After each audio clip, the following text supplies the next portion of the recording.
everybody. Hope everybody's doing well. In today's video, I did some Nanner bread. If you're from the South, you probably heard them called Nanners before instead of banana.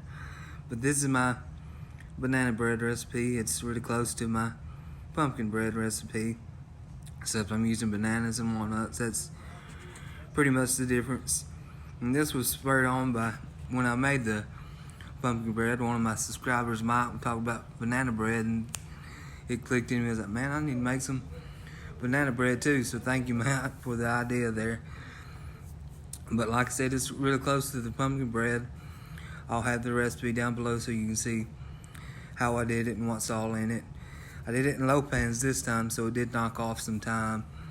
It took 40 minutes to cook these, but again, you'll just check them with the toothpick to make sure nothing sticks, and they're done. But anyways, they're pretty straightforward, not hard. But I love y'all, and thank you for watching, and I'll catch you on the next one.